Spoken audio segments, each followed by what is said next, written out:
Good morning प्यारे बच्चों, welcome to you puncher class YouTube channel. बच्चों आज कक्षा 12 के लिए बहुत important question, very most important question.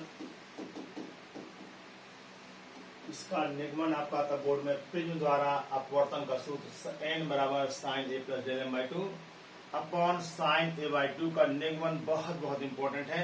तो चलिए इसी कड़ी में हम आपको बताते हैं निगमन हम किस प्रकार से करते हैं। जरा देखिए आप निगमन किस प्रकार से किया जाएगा। सबसे पहले इसका रे डायग्राम बनाते हैं।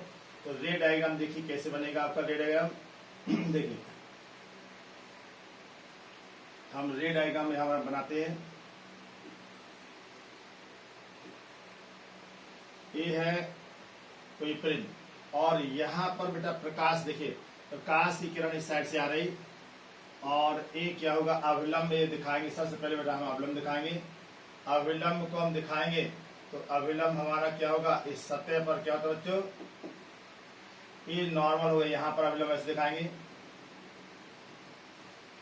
ये अभिलंब हो जाएगा आपका, ठीक है। इसका नाम पी क्यू, प्रिज्म का नाम मान लिया ए बी और सी। ये प्रिज्म का नाम डाल दिया, मुख्य परिच्छेद एबीसी है। इसके बाद प्रकाश किरण पी क्यू, ये बच्चों पी क्यू है। आपतन कोण कितने पर आ रही, आई पर आ रही है। इसके बाद दूसरे माध्यम में प्रकाश क्या हो गए, अपने मार्ग से विचलित होगी, मीन्स क्या होगी अभिलंब क्यों झुकेगी, तो आपकी प्रकाश किरण ऐसे गई, देखो झुकी अभिलंब की ओर, इसका नाम है आर। अब जब इसके बाद ये विरल में जाएगी तो पुनः अभिलंब से, देखिए सघन से विरल में जा रही है, अभिलंब से पुनः दूर जाएगी। तो इसको पहले बच्चों हम क्या करेंगे, सबसे पहले हम अभिलंब खींचेंगे। क्या खींचेंगे, अभिलंब खींचेंगे। अभिलंब खींचा, प्रकाश किरण बच्चों ऐसे चलेगी, ठीक है। अब इसको ये आर है तो इसको हम कह सकते हैं आर डैश और ये आपका होगा बेटा आई डैश। इसकी विशेषता क्या होती है ये भी अभी आपको बताएंगे हम। आर डैश में क्या रिलेशन है ये भी बताया जाएगा। इसके बाद हम क्या करते हैं, आपतित किरण को बच्चों आगे बढ़ाओ। ये आपतित किरण को और निर्गत किरण को क्या बढ़ाते हैं, पीछे। इसके बीच जो भी एंगल बनेगा इसका नाम होता है डेल एम। क्या होता है बच्चों, यही आपका डेल एम क्या होता है, न्यूनतम विचलन। लेकिन न्यूनतम होगा कब, ये जरूर आपको जानना पड़ेगा, जब अपवर्तित किरण है क्यू आर और ये है बच्चों एस। कहता है क्यू आर बच्चों पैरेलल है किसके, बेस बीसी के, तो विचलन क्या होगा, तो विचलन जो होता है विचलन बच्चों न्यूनतम होगा। क्या होगा, न्यूनतम। ये अभी दोबारा भी लिखा जाएगा, ठीक है। ये आपका रे डायग्राम बन गया, ठीक है। अब देखिए बेटा ये एंगल कितना होगा, ये वाला इसको कहेंगे आई माइनस आर, ये कहलाएगा I dash minus R dash. ये दो एंगल बन जाएंगे आपके, ठीक है। अब देखिए भाषा में क्या लिखी जाती है, माना प्रिज्म का मुख्य परिच्छेद कौन कौन सा है, मुख्य परिच्छेद है आपका ए बी सी है, जिसमें प्रिज्म कोण कितना मान लें, जिसमें प्रिज्म कोण बच्चों है ए, प्रिज्म कोण कितना है, ए है, ठीक है। तथा प्रिज्म के पदार्थ का जो अपवर्तनांक है बच्चों ए कितना है, ए है आपका एन, ठीक है। जो रखा किसमें, हवा में रखा, ठीक है। अब कहता प्रकाश पी क्यू कौन सी किरण, आपतित प्रकाश की किरण, कौन सा किरण का नाम बच्चों, पी क्यू, कितने कोण पर, आपतन कोण आई। देखते जाए आप, देखिए भाषा क्या लिखी जाती है, आपतन कोण आई पर आपतित होती है, जिसका अपवर्तन कोण कितना बच्चों, जिसका अपवर्तन कोण कितना आपको दिख रहा है बच्चों, अपवर्तन कोण है आर। तो स्नेल के नियम, तुरंत पहुंचेंगे स्नेल साहब के पास। स्नेल के नियम से क्या है, स्नेल का नियम बच्चों, उसने बताया था कि sine I by sine R जो होता है ये हमेशा फिक्स होता है। इसको कहते हैं माध्यम का अपवर्तनांक, ठीक है। ये हो गया आपका इक्वेशन नंबर पहला, ठीक है बच्चों। अब इसके बाद हमें क्या करना पड़ता है, हमें इसको ड्राइव करना, हमें बदलना है आई को A plus del M by two. तो देखिए जरा गौर से देखें, इस कोण को कुछ मान लीजिए, मान लो ये कोण आपने ई मान लिया, ठीक बच्चों। तो यहाँ पर देखिए यदि यदि आपकी कौन सी किरण, जो क्यू आर किरण है बच्चों, क्यू आर समांतर है कितने, मुख पर से बीसी के, तो कहता आई और आई डैश क्या होंगे बच्चों, आई डैश तथा आर डैश के बराबर होती है हमेशा, ठीक है, ये विशेषता होती है इसकी। चलिए अब आप देखें त्रिभुज का नाम देखो बच्चों, क्यू ई आर, त्रिभुज क्यू ई आर में जरा त्रिभुज को पहचाने, क्यू ई आर, यहाँ पर है बच्चों आर प्लस ई का मान होगा 180 अंश हो जाए, इक्वेशन नंबर सेकंड देखो बच्चों, ठीक है। इसके बाद जरा देखें, और आपके सामने एक चीज और है, अभी आपको देखें चतुर्भुज, चतुर्भुज का नाम लिखा है चतुर्भुज, और कौन सा चतुर्भुज है बेटा, ये आपका चक्री चतुर्भुज है आपका, ए क्यू, देखो ए क्यू ई आर, ए क्यू ई आर, क्यों चक्री है, क्योंकि सम्मुख कोणों का योग, ए कोण बच्चों 90 है, क्यू भी 90 है और ए भी 90 है आपको आर, हम कारण बता दें क्योंकि क्यू और plus R is equal to कितना बेटा आपको 90 प्लस 90 बराबर 180, और ये होती चक्री चतुर्भुज की विशेषता। क्या विशेषता बेटा चक्री चतुर्भुज की, कहता आमने सामने के कोणों का योग यदि 180 है तो शेष दो कोणों का योग भी 180 अंश होगा बच्चों, ठीक है। तो आपका ए प्लस ई कितना होगा, अतः चक्री चतुर्भुज इतने में चतुर्भुज, ए चतुर्भुज बन गया बेटा आपको, इतने में क्या होगा आपका होगा एंगल ए प्लस ई बराबर 180 अंश, ये आपका हो गया इक्वेशन थर्ड, ठीक है बच्चों। अब जरा देखिए इक्वेशन थर्ड हो गया, 2 और 3 को ध्यान से आप देख रहे जरा, ठीक है, 2 और 3 को ध्यान से देखिए, ठीक। अब देखें 2 3 हमारा बच्चे है, ए समीकरण 2 है, समीकरण 3, देखिए समीकरण 2 तथा 3 से क्या कंस बनेगा, 3 से बच्चों देखें ध्यान से, आप देखेंगे ई और ई, क्या ए के स्थान पर क्या लिखा है, ए के स्थान पर लिखा बच्चों 2r, लीजिए आपका कॉन्सेप्ट क्लियर हुआ, यहां से निकल जाएगा आर के स्थान पर क्या लिख सकते हैं आप, a/2 भी लिख सकते हैं, a/2 लिखा जा सकता है, ठीक बच्चों। अब देखिए हम वहां पर ए हमें बेटा बहिष्कोण दिख रहा, परिभाषा क्या होती है, चूंकि बहिष्कोण शेष दो अंतः कोणों के योग के बराबर होता है, तो बहिष्कोण है कौन सा, देखो बच्चों जो बहिष्कोण है, बहिष्कोण को हमने माना डेल एम, जो क्या होगा दोनों अंतः कोण, देखिए ए बहिष्कोण है बच्चों, और ए दोनों क्या है अंतः कोण है, एक ए और एक ए, दोनों के दोनों अंतः कोण है, अंतः कोण का नाम है I minus R plus I minus R, चूंकि आई आई डैश बराबर है तो इसको क्या लिख सकते हो बच्चों, डेल एम बराबर 2i, क्या लिख सकते हैं आप, डेल एम बराबर 2i माइनस 2r, देखो बच्चों ए के स्थान पर 2r है तो आपका डेल एम कितना हो गया, डेल एम का मान होगा 2i माइनस ए, यहां से बच्चों आई निकाल तो आई का मान होगा a plus del M upon 2, इसको घेर दीजिए, ठीक है। देखिए बच्चों ये आपका a का मान निकल गया। अब आप क्या करें, समीकरण 1 हमारा लिखा है, इसके बाद देखेंगे समीकरण 1 में, समीकरण 1 में किसके मान आई तथा आर, आई तथा किसके आर के मान रखने पर अब हमने क्या किया बच्चों, आई आर के मान रखेंगे, आई के स्थान पर कितना है, आई के स्थान पर बच्चों दिया आपको A plus sine A plus del M by 2, और नीचे होगा कितना बच्चों साइन a बाई 2, यही आपका बच्चों क्या था निगमन हमें करना था, यही आपका रिक्वायर्ड आंसर है जो आपको 5 नंबर का, 1 नंबर का नहीं, ये 5 नंबर का यूपी बोर्ड में हमेशा पूछा जाता है, हर साल बहुत बहुत इंपॉर्टेंट है। तो इस प्रकार आपका निगमन ये हो गया, आपने देखा निगमन किस प्रकार बहुत ही इजी निगमन है। और इसके बाद अभी हम इसको आगे बढ़ाते हैं आपको,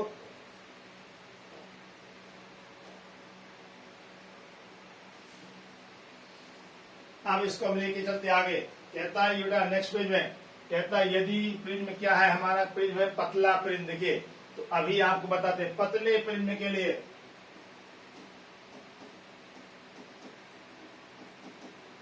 प्रिज्म के लिए अपवर्तन का सूत्र,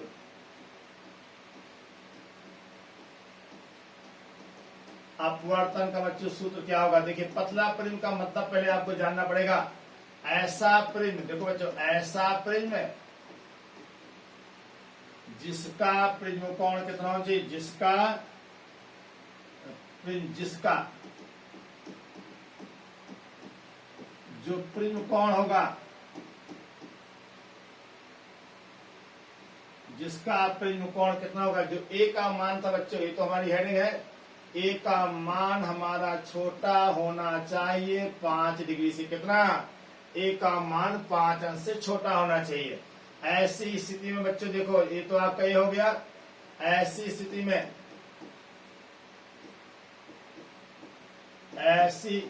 में क्या होगा? विचलन कोण जो बच्चों होगा, विचलन कोण डेल एम जो था, डेल एम बहुत कम होगा,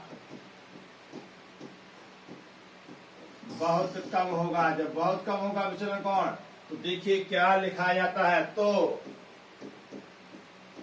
sign A plus del M by 2 को सिंपली लिखेंगे बच्चों। कितना सिंपली हम लिखेंगे? आपको कितना? ए प्लस डेल एम बाई 2 लिखेंगे, तथा किसको बेटा? साइन ए बाई 2 को लिखेंगे केवल ए बाई 2। अतः प्रिज्म का फॉर्मूला क्या होगा? अतः प्रिज्म का जो अपवर्तनांक होगा, एन की वैल्यू क्या होगी बेटा? साइन आएगा ए प्लस डेल एम बाई 2 था, आपने पढ़ा था, और नीचे था साइन ए बाई 2। अब क्या बनेगा? अब बनेगा आपको, अब जो एन बनेगा, ए लिखेंगे ए प्लस डेल एम बाई 2, क्योंकि प्रिज्म आपने पढ़ा था नियम, चूंकि होता बेटा साइन थीटा को थीटा कहते हैं कब? जब थीटा कम हो। जब कम हो तो साइन थीटा को थीटा बोल सकते हैं। ठीक है बच्चों? तो यहां से देखो इतना आएगा, बाई कितना आएगा? ए बाई 2। अब 2 से 2 कट जाएगा और हमारा एन का मान होगा ए प्लस डेल एम बाई 2 ए। तिरछा गुणा करो बच्चों, तो आएगा ए प्लस डेल एम बराबर एन ए। यहां से बच्चों आपको डेल एम निकालने को आएगा एन ए माइनस ए। क्या कॉमन दिख रहा है? आप खुद देखें, एन माइनस 1 और इंटू ए। आपका ए विचलन कोण इससे निकालेंगे। फिर कब? एक सूत्र कब लगना है? जब आपका प्रिज्म क्या होना चाहिए? पतला होना चाहिए। ठीक है? अब यहीं से बेटा देखिए, ए है पतले प्रिज्म द्वारा विचलन कोण कैसे निकालते हैं। ठीक है? ये आपको हमने दिखाया। अब यहीं से जो हमारा कॉन्सेप्ट बनता है, ये कॉन्सेप्ट बनता है आपको, यहीं से आपको पढ़ना वर्ण विक्षेपण। क्या पढ़ना पड़ेगा बच्चों? वर्ण विक्षेपण पढ़ना पड़ेगा। तो वर्ण विक्षेपण में आपको दिखाता हूं क्या होता है वर्ण विक्षेपण। ठीक है? ये आपका सूत्र आ गया। अब वर्ण विक्षेपण देखिए क्या होता है हमारा वर्ण विक्षेपण। नेक्स्ट पेज पे हम ले चलते आपको। ये आपका फॉर्मूला हो गया वर्ण विक्षेपण। अब इसमें बेटा टॉपिक आपको मिलेगा वर्ण विक्षेपण। क्या मिलेगा? वर्ण विक्षेपण। इसको कहते हैं जैसे डिस्पर्सन। अब डिस्पर्सन बच्चों क्या होता है, ये आपको पहले जानना होगा। Dispersion, what is dispersion? ठीक है? तो डिस्पर्सन क्या होता है देखिए, कहता है डिस्पर्सन के बारे में, जब श्वेत प्रकाश की जब श्वेत प्रकाश की किरण किसी प्रिज्म के पृष्ठ पर डाली जाएगी, तो प्रिज्म क्या करता है? उस श्वेत प्रकाश की किरण को अपने अवयवी 7 रंगों में बांट देता है। 7 रंगों में बांटने की क्रिया का नाम होता है वर्ण विक्षेपण। क्या होता है बेटा? 7 रंगों में प्रिज्म द्वारा श्वेत प्रकाश की किरण को 7 रंगों में बांटना क्या कहलाता है? वर्ण विक्षेपण कहलाता है। ठीक है? तो इस प्रकार आपने देखा वर्ण विक्षेपण क्या है बच्चों। कहता है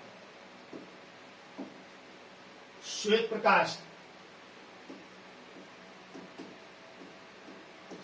प्रकाश की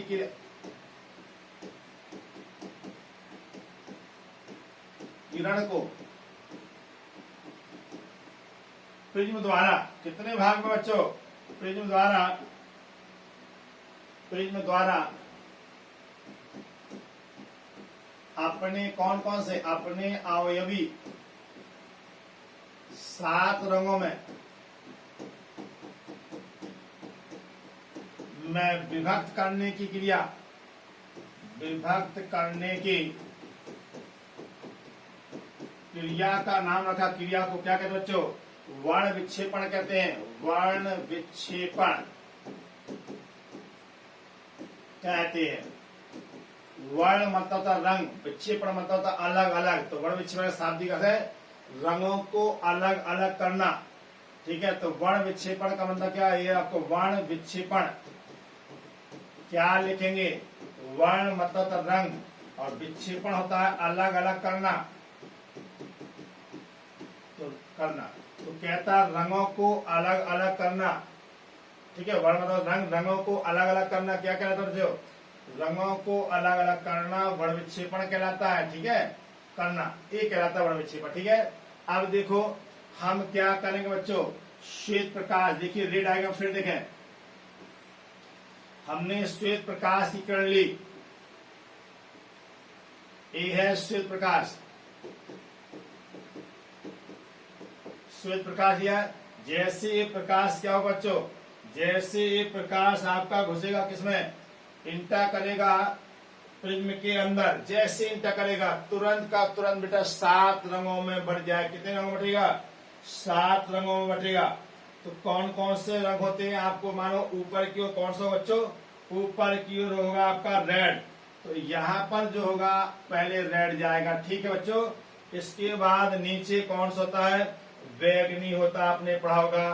बैगनी ये नीचे की ओर होगा, ये नीचे होगा। ठीक है बच्चों, ये बैगनी। से बीच में होता बच्चों कौन सा? बीच में होता पीला। आपने देखा होगा ये पीला हो गया। ठीक, ये 7 रंग होंगे ये सब गिन करके।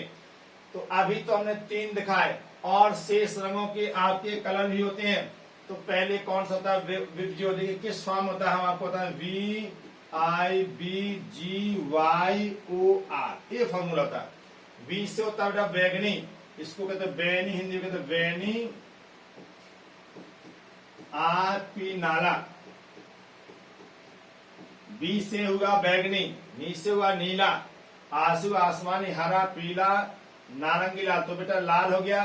इसके बाद नारंगी कलर होता है। नारंगी कलर लगभग इस प्रकार का, ये होगा यहाँ पर नारंगी कलर। ठीक, इसके बाद बेटा कौन सा होगा? नारंगी के बाद अच्छा इसके बाद है आपको और येलो। येलो आपका ये हो गया। येलो हमने दिखा दिया, ऐसे कलर थोड़ा चेंज हल्के। इसके बाद आपका होगा ग्रीन कलर का रहेगा, येलो ग्रीन। येलो हो गया, ये आपका येलो दिखा हमने। इसके बाद इसी में ग्रीन होगा, तो ग्रीन बेटा इस प्रकार का होता है, ग्रीन हो गया। इस प्रकार कितने 7 रंग हम डिवाइड करेंगे। 7 रंगों में भी इसके बाद हमारा ग्रीन होगा, ब्लू, ब्लू और इंडिगो। ब्लू आपका ये हो गया 3 3 6 7। ठीक है, इस प्रकार ब्लू हमारा बन चुका। और इसके बाद हमें अभी एक कलर और रह गया, एक तो ठीक है, ब्लू। और नीचे हमने आपको दिखा दिया, इसको थोड़ा सही करें। इस प्रकार आपने 7 रंग दिखाए। यहां पर नीचे रहता बच्चों नीला, तो नीला हम आपको दिखाते, ये वाला नीला नीचे रहेगा ऐसे। ये 7 रंग आपको दिख रहे होंगे। ठीक है, अच्छा यहां से यही किरणें आपको बच्चे इधर भी दिखाएंगे। रेड बाहर रहेगा, इस प्रकार ये रेड होगा। फिर कौन सा बेटा? फिर इसके बाद पीला कलर आपको हल्का मिलेगा। इसके बाद हल्का डार्क पीला मिल जाएगा। इसके बाद ग्रीन। 7 रंग इस प्रकार हम एक ही कलर में दिखा रहे हैं बच्चों। यहां पर ग्रीन है तो ग्रीन हम दिखा देंगे। इसके बाद येलो होगा, नीला होगा, सब दिखाते हैं। ये येलो हो गया। फिर आपका स्काई ब्लू और लास्ट में आपका रहेगा कौन सा बच्चों? लास्ट में रहेगा ये आपका नीला। ये 7 रंगों में बच्चों डिवाइड हो जाएगा। आपने देखा ये श्वेत प्रकाश हमारा कितने रंगों में डिवाइड होगा बच्चों? इस 7 कलर में डिवाइड हो जाएगा। तो ए आपका रेड, ठीक है। तो इस प्रकार आपने देखा कि चलो अब इसको मैंने दिखाया, देखिए ए कलर है 1 1 2, ये आपका 7 कलर में डिवाइड हुआ, आपने देखा। इस प्रकार बनता है वर्ण विक्षेपण, 7 रंगों में डिवाइड होगा, ठीक है। आधार की ओर कौन सा होगा प्रिज्म में बच्चों, आधार की ओर कौन सा कलर होता है प्रिज्म में? आधार की ओर कौन होगा? आधार की ओर बैगनी रहेगा। कौन सा कलर बच्चों? बैगनी।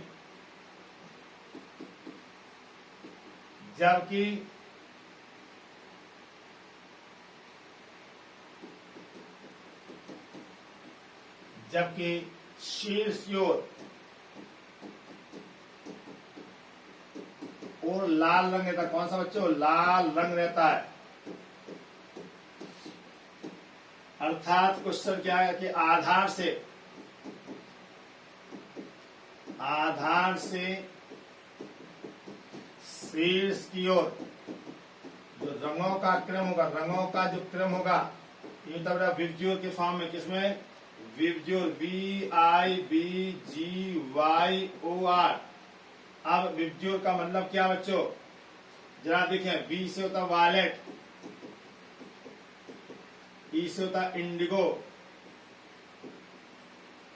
B से होता ब्लू, G से होता ग्रीन, या से होता येलो। और इसके बाद बच्चों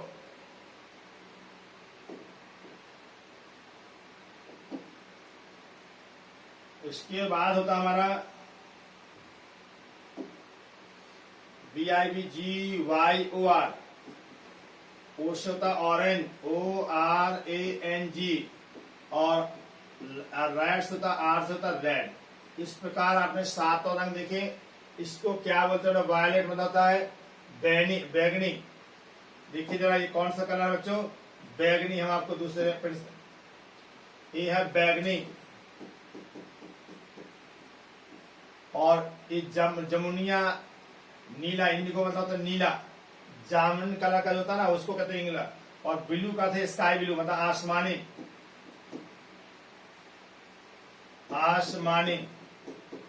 और इसका अर्थ है नीला, नीला मतलब डार्क नीला, ठीक है बच्चों। ग्रीन मतलब होता हरा, और येलो मतलब पीला, ऑरेंज मतलब नारंगी, और रेड मतलब लाल। इस प्रकार से आपने देखिए 7 रंग होते हैं। 7 रंगों में विभक्त करना प्रकाश का क्या कहलाता है बच्चों? वर्ण विक्षेपण कहलाता है, ठीक है। अब इसके बाद ये हमने वर्ण विक्षेपण आपको दिखा, 7 था, श्वेत प्रकाश था। ये अपने आप 7 रंगों क्या होगा बच्चों? डिवाइड, यहीं से 7 रंगों डिवाइड हो जाएगा, ठीक है।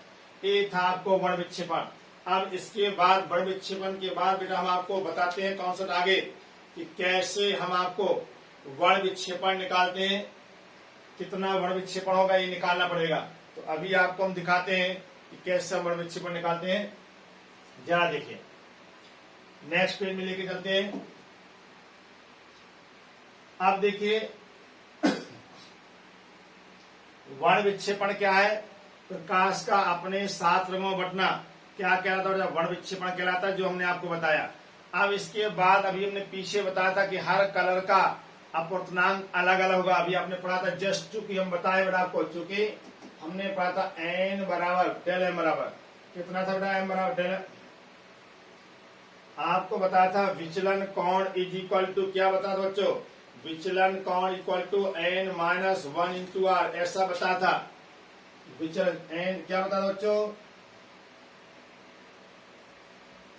हमने आपको बताया था विचलन कोण डेल m इक्वल टू, ये था बच्चों विचलन कोण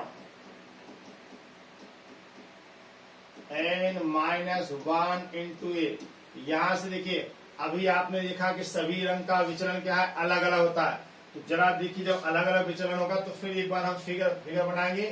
तो जरा देखिए आप, ये हमने प्रिज्म बनाया, यहां से कौन सा प्रकाश लिया बच्चों? श्वेत प्रकाश ले लिया। ये है हमारा श्वेत प्रकाश, गया से श्वेत प्रकाश। जब श्वेत प्रकाश जाएगा तो ये कितना? 7 रंगों में भी हम बताया था ना आपको, तो 7 रंगों में डिवाइड होता है। लेकिन अब साथ में नहीं, हमें 3 कलर दिखाई देंगे। एक तो रेड दिखाई देंगे जिसकी हमें आवश्यकता है, और एक बच्चों येलो, और एक होता है आपको कौन सा कलर जिन्हें हमें आवश्यकता है, बैगनी कलर, जो सबसे नीचे होगा।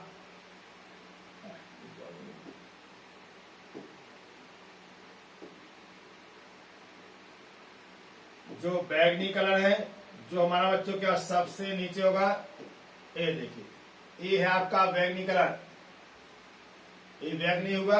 और इसके बाद बीच में होता है बच्चों येलो, येलो कलर हमारे यहां पर होगा।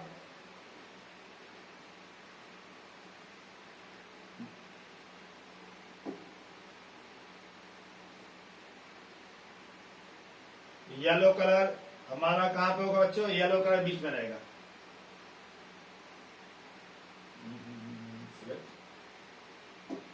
ये भाई तो खतर रहा, चलो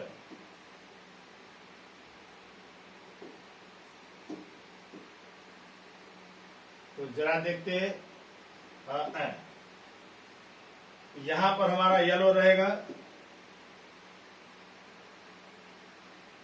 ये 7 कलर, ठीक है। तो रेड हमारा यहां पर है, तो रेड के लिए आप देखेंगे हमारा रेड ये है, और इसके बाद बैगनी, और बीच में कौन सा बच्चों, बीच में हमारा पीला। ये हमारे कलर हैं, ठीक। 7 कलर हमने यहां दिखाया आपको। और अब इसमें देखिए क्या हमें ध्यान देना, ये प्रकाश किरणें क्या हो रही है बच्चों, आप देख रहे हैं प्रकाश किरणें फैलती जा रही हैं, डाइवर्ज हो रही। इनको आप पीछे बढ़ाइए, जैसे हम पीछे बढ़ाएंगे तो हमें मिलेगा विचलन कोण, ठीक। इसके बाद एक रेंज मिलेगी, और इस प्रकार आपने देखा एक रेंज आपका यहां बनेगा। ये आपका बन गया, यहां पर कुछ एंगल बनेगा, ठीक है। 3 हमने दिखाया। और जरा देखें, थोड़ा ये समझने वाली चीज है, ठीक है। इसके बाद इस रेज को, जो आपने अभी रेज आपने दिखा थी व्हाइट कलर की, इस रेज को हम थोड़ा आगे बढ़ाते हैं हल्का। यदि ये ना मुड़ती तो हमारे इस साइड में जाती। तो इस कोण का नाम है बेटा डेल आर, और इसका नाम होता है डेल वी। इन्हीं दो की आवश्यकता पड़ती है हमें, ठीक है। तो विचलन कोण क्या होगा, आपने क्या देखा, सबका विचलन अलग अलग है, डेविएशन सबका क्या है, अलग अलग डेविएशन दिख रहा है, ठीक है। तो यदि हम बेटा लाल रंग के लिए किसके लिए लिखें, लाल रंग के लिए लिखें, लाल रंग के लिए विचलन बच्चों लिखेंगे, तो आप देखेंगे विचलन डेल आर जो होगा N R minus 1 into A होगा, ठीक है बच्चों। ये डेल आर हो गया। डेल वी क्या होगा, डेल वी होगा N B minus 1 into A होगा। इसी प्रकार आपका डेल वाई, या Y for yellow, N Y minus 1 into A प्राप्त होगा। अब यहीं से बताइए फॉर्मूले, कौन एक होता है कौणी वर्ण विक्षेपण क्षमता, एक फार्मूला इसकी आवश्यकता होती है जिसको ओमेगा कहते हैं। इसका मतलब होता है कितना, del V minus del R by बीच वाला रंग कौन सा है, डेल वाई। डेल वी का मान कितना होता है, आपने जस्ट अभी लिखा N V minus 1 into A minus N R minus 1 into A, और नीचे होगा कितना होगा डेल की जगह N Y minus 1 into A. आप यहां से देखो बच्चों, हमने ए कॉमन ले लिया तो आएगा N V minus 1 minus N R plus 1 into A, by कितना होगा N Y minus 1 into A. आपने देखा 1 से 1 कैंसिल, ओमेगा कितना आ गया बच्चों, ये आ गया N V minus N R by N Y minus 1। ये कहलाता है कोणीय वर्ण विक्षेपण क्षमता। यहां से देखिएगा, यहां पर होता थीटा, थीटा कहता है वर्ण विक्षेपण, कोणीय वर्ण विक्षेपण। क्षमता अलग होता है, देखो किसका नाम क्या है, थीटा कहते हैं कोणीय वर्ण विक्षेपण कहते हैं इसको। और इसका मतलब होता है del V minus del R. Del V में से डेल आर घटाया तो थीटा निकलेगा बच्चों, ठीक है। और यदि हम डेल वाई से भाग देंगे तो उसका नाम बदल जाता है, इसको कहते हैं कोणीय बढ़ विक्षेपण क्षमता। इस प्रकार प्रिज्म का पूरा बेटा पूरा का पूरा कॉन्सेप्ट आपके सामने दे दिया गया। आप इस कॉन्सेप्ट को बढ़िया से पढ़िए, बोर्ड में अच्छे से अच्छे अंक पाइए। थैंक यू बच्चों।